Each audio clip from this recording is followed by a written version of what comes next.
Hi, Right at Home Rockstars. It's Dede, your favorite administrative assistant. I am starting a new series called Demos with Dede, so we're going to be talking about different training things. On today's episode of Demos with Dede, we're going to be talking about how to use a gait belt and how to use a Hoyer lift. Alright guys, so the things that we need to remember about a gait belt are we want to make sure that the teeth and the lip of the gait belt is on the same side. When we put our gait belts on our clients, we want the teeth going towards the belly button or the midline of the body. So it doesn't matter if it goes this way or if it goes this way, either way. We just want to make sure that the teeth and the lip line up and are pointed towards the belly button.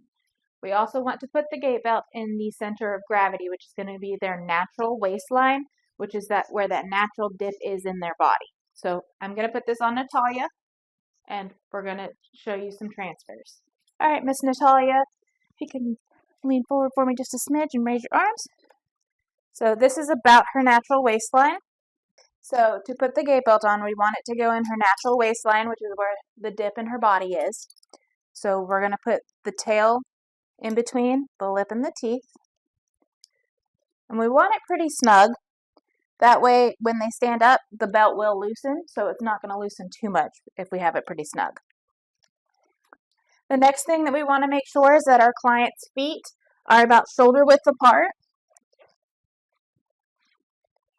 And then we want to position ourselves on their weak side or the side of the direction that we will be moving. So right now I'm just going to show you how to get them to stand up. So I'm going to place one foot in between their feet and one foot on the outside. I'm going to grab underneath the gait belt and I'm going to use my legs, not my back, and do a squat and assist her with standing up. The thing you want to make sure of is that their feet are shoulder width apart, and then you're going to put one of your feet on the inside, one of your feet on the outside. This can either be surrounding their weak side or whichever direction that you will be moving them so that you don't trip over their feet. The next bit is we're going to grab the gait belt from underneath, not on top, and in the front because we're just standing her up. You're going to use your legs, not your back, to lift. So we're going to do a squat on count of 3. 1, 2, 3. Okay, so now she is standing up. Natalia, can you do me a favor? Try to fall backwards into your chair. Because of the good body mechanic that I have, she's not going anywhere. All right, Natalia, we're going to sit down on the count of 3. Ready? I need you to bend your legs and reach back with your right hand. 1, 2, 3.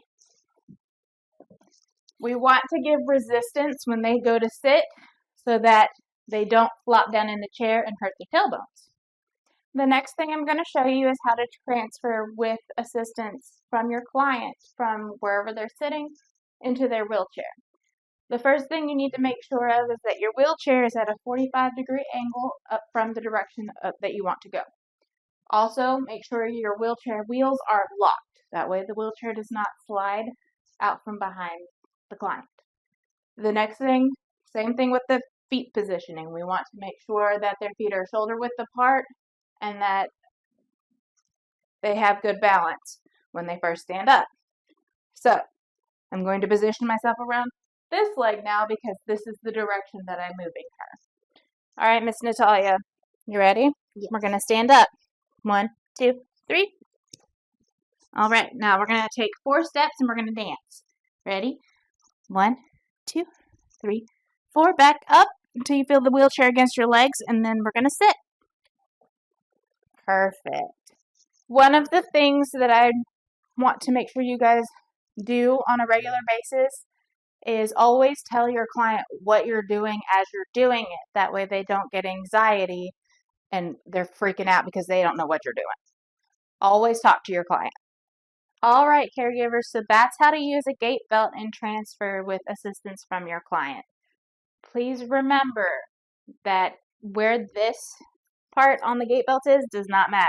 What we need to pay attention to is the teeth and the lip, and we want it in the center of the gravity, so in their natural waist. Also, remember to keep their feet shoulder width apart so that you don't trip over their feet and they don't just fall on their face. All right, guys, y'all have a great rest of your day, and it was great to do this video with you. See you next time.